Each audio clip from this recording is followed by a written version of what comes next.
मेरी मातृशक्ति,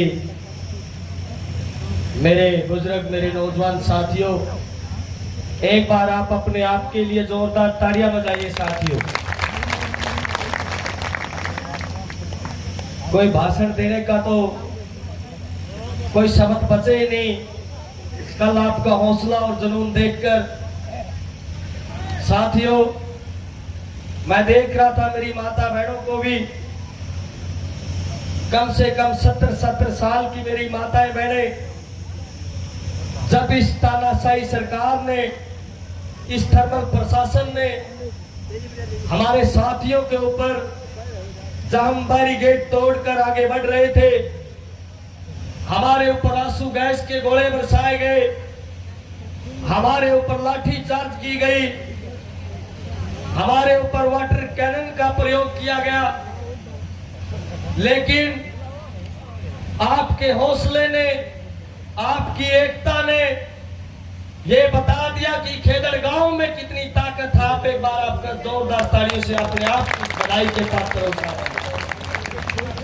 मैं सभी उन बधाई का पात्र, वो भी मेरे साथी हैं जो हमारे इस संघर्ष को भार के साथी जो यहाँ पर समर्थन देने के लिए आए हैं।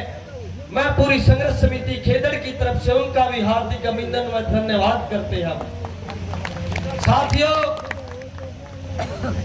हम वहां भी कहते थे कि आप एकता बनाए रखिए, आप एकजुट रहिए, आप बैठे रहिए, आप लड़ते रहिए, कोई ताकत आपको हरा नहीं सकती, इसमें कोई दोराई नहीं है। कल सुबह हम आए, हम वहां से लगे थे गद्दे बिछाने के लिए, सीआईएसएफ के लोग यहाँ पर आए, हमारे साथ बदतमीजी करने लग गए पुलिस प्रशासन वाले भी। हमने कहा कि भाई रुक जाओ थोड़ी देर, हम ये तो अभी मामला शुरू हुआ है, एक बार रुक जाओ, थोड़ा दिखाएंगे तुम्हारे को भी, क्योंकि साथियों समय और वक्त के साथ फैसले लिए जाते हैं। और जब हम बैरिकेड के अंदर बढ़ रहे थे, मेरी बहनें बैठी हैं, हम सीआईएसएफ के साथियों को बताना चाहते हैं, माइक के माध्यम से कान खोल कर सुन ले। कल हमारी माता बहनों के साथ आपके प्रशासन ने बदतमीजी की है, हमारे से बर्दाश्त नहीं होगी। कॉलर पकड़ के बाहर खींच के ले आएंगे, कान खोल कर सुन ले।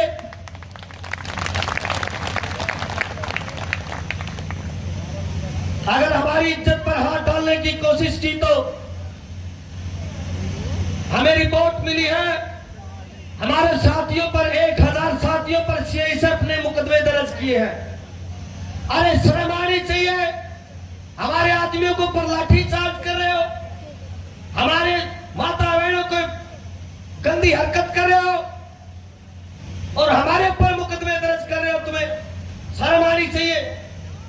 अभी तो ये ट्रेलर है, सीआईडी के साथियों कान खोल कर सुन ले, अभी तो ट्रेलर है, पूरी पिक्चर बना देंगे आप लोगों की, ये समझ लेना।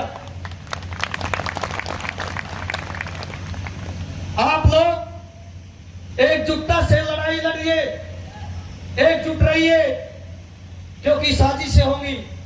कल सरकार ने भी हमारे बीच में अपने एजेंट छोड़ रखे थे, हमें सचेत रहना है। खासकर युवाओं साथियों से अपील करता हूं मैं। साथियों, आंदोलन आपने देखा, इस आंदोलन को हम चलाते चलाते इस मोड़ पे ले आए हैं। आज पूरे हरियाणा ही नहीं, पूरे देश के अंदर चर्चाएं हैं कि खेदड़ गांव की राखी से आग आज चिंगारी में भड़क चुकी है। क्योंकि साथियों, अखबार वाले, मीडिया वाले, शर्म आनी चाहिए। हम बताना चाहते हैं आपको हमारे मंच के माध्यम से, अभी अखबार पढ़ रहा था मैं कि खेदड़ गांव के लोग ताला लगाने के लिए गए और पुलिस प्रशासन ने उनको खदेड़ दिया। अरे मीडिया वाले, तुम्हारे जमाइयों ने ताला मार दिया कि देख लो। और यही डटे हुए हम, जब तक हमारी मांगे नहीं मानी जाएगी हम टस से मस नहीं होंगे। सीआईडी के साथियों कान खोल कर सुन लो, ना हम आपकी लाठियों से डरते, ना हम आपकी वाटर कैनन से डरते, ना हम आपके आंसू गैस के गोलों से डरते।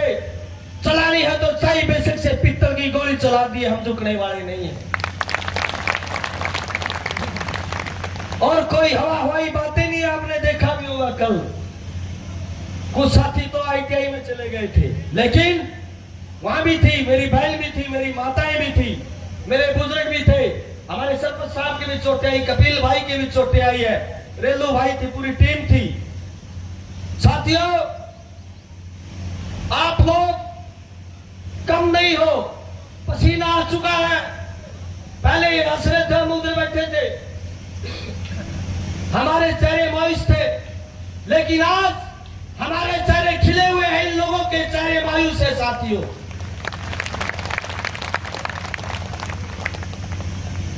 और कल डीसी साहिबा भी आ रही थी, शाम को हमारी बातचीत चली, क्योंकि ये करंट आप लोग दिखाते पहले तो डीसी साहिबा पहले इधर ही आ जाती। ये जो हजारों वोल्टेज का आपने कल करंट दिखाया, आपकी ताकत देखकर तुरंत डीसी साहिबा आई। चाहिए तो हमारे लोग उससे टाइम मांगते थे, मिलने का टाइम नहीं था उसके पास, और कल आई, बातचीत चली, और आगे भी चलती रहेगी बातचीत। लेकिन आप लोग डटे रहिए, एकजुटता से, हमें किसी की बहकावे में नहीं आना, क्योंकि आज खेदड़ गांव की के ऊपर नजर पूरे हरियाणा प्रदेश की नहीं, पूरे देश की है मेरे नौजवान और बुजुर्गों साथियों। आज पूरा हरियाणा देख रहा है कि खेदड़ गांव के लड़ाकू लोग घरों से निकल चुके हैं इनकलाब बोलकर। आज खेदड़ गांव की मेरी मातृशक्ति लड़ने के लिए बिल्कुल तैयार है, अलर्ट है बिल्कुल 24 घंटे। तो साथियों, मैं फिर आपको बहुत बहुत शुभकामनाएं, बधाई देता हूं आपके प्रदर्शन को, आपके हौसले को। आप एक बार जोरदार 2-4 नारे लगाइए और मैं अपनी वाणी को विराम देता हूं।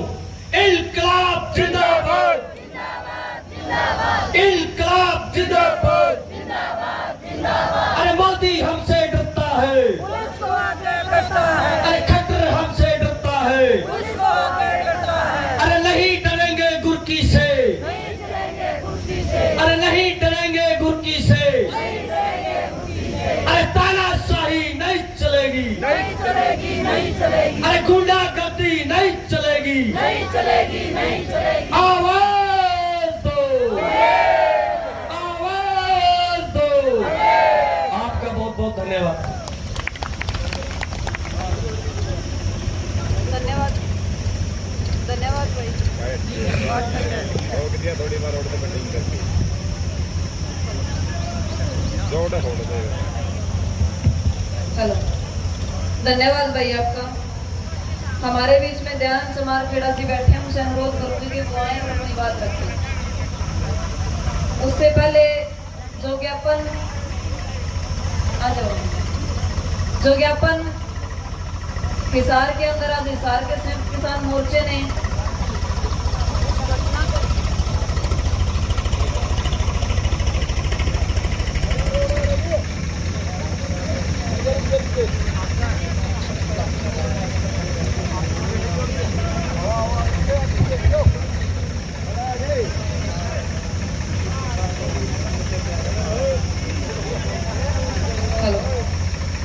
जो ज्ञापन दिया गया है उसने मैं आप सब पढ़ के सुना दूं। मार्फत डीसी, ये ज्ञापन श्रीमान प्रधानमंत्री महोदय भारत सरकार नई दिल्ली द्वारा जिलाधिकारी महोदय SDM बरवाड़ा हिसार हरियाणा।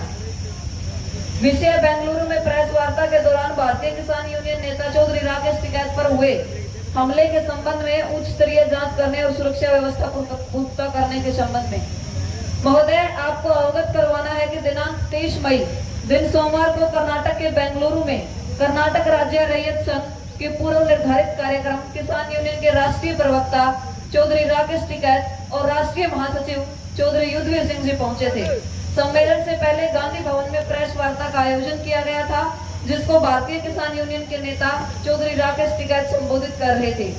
इस दौरान कुछ अवांछनीय तत्वों ने प्रेस वार्ता में अचानक पहुंचकर मंच के समीप आकर चौधरी राकेश टिकैत पर जानलेवा हमला कर दिया। उन्होंने काली स्याही भी उनके ऊपर फेंकी। इस दौरान वहां मौजूद किसानों ने उनको पकड़ लिया। इस दौरान उन्होंने कार्यकर्ताओं से भी हाथापाई की। महोदय, आपको अवगत करवाना है कि वहां पर पुलिस की ओर से कोई सुरक्षा का प्रबंध नहीं किए गए थे और हमले के बाद भी पुलिस मुक्त बनी रही। भारतीय किसान यूनियन यह आरोप लगाती है कि किसान नेता पर हमला बीजेपी कार्यकर्ताओं के द्वारा किया गया। भारतीय किसान यूनियन इस पूरे घटनास्थल की घोर निंदा करती है और मांग करती है कि इस पूरे प्रकरण की उच्च स्तरीय जांच होनी चाहिए ताकि भविष्य में ऐसी वारदातों को रोका जा सके। साथ ही इस कृत्य में शामिल सभी लोगों का पर्दाफाश कर उनकी गिरफ्तारी सुनिश्चित कराई जाए, वरना भारतीय किसान यूनियन देश भर में इस हमले के विरोध में आंदोलन करने को मजबूर होगी। साथ ही प्रदेश सरकार आपको आदेशित किया जाए कि इस प्रकरण की निष्पक्ष जांच करे और दोषियों को कड़ी सजा मिले। भविष्य में ऐसी घटनाओं को रोकने के लिए चौधरी राकेश टिकैत जी को Z+ सिक्योरिटी मुहैया करवाई जाए। ये जो ज्ञापन है ये आज पूरे हरियाणा में नहीं बल्कि पूरे देश भर में, चाहे SDM स्तर की बात करूं, चाहे DC स्तर की बात करूं, तहसील स्तर की बात करूं या बात करूं जिला स्तर की, हर अधिकारी को उस उच्च अधिकारी को सौंपा गया है। और इसलिए सौंपा गया है क्योंकि कल खेतर के ऊपर जब आंच आई तो देश के कोने कोने से, प्रदेश के कोने कोने से संदेश मिलने शुरू हुए। चाहे कोई भी पार्टी हो, चाहे विपक्ष हो, चाहे सत्ता पक्ष के नेता जो हमारा समर्थन करते हैं, आदरणीय दादाजी करमबीर जी के ऊपर जो चोट आई थी, एक एक नेता का आप ट्वीट देखोगे, क्योंकि हमें दर्द है। यदि हमारे किसी भी नेता को यदि दर्द पहुंचाया जाता है, यदि उसको कोई भी आंच आई जाती है, तो सरकार को पता चलना चाहिए कि देश के कोने कोने से हर एक इंसान, बच्चा, बूढ़ा, नौजवान उस नेता के साथ खड़ा है जिस नेता के साथ आप ये कृत्य करते हो, जिस नेता के साथ ऊपर आपकी नजर होती है। अभी आपके बीच में दयानंद समारखेड़ा जी 10 मिनट में प्रसाद बन के आप सबके बीच में आजेगा। बैठे रहियो। दयानंद।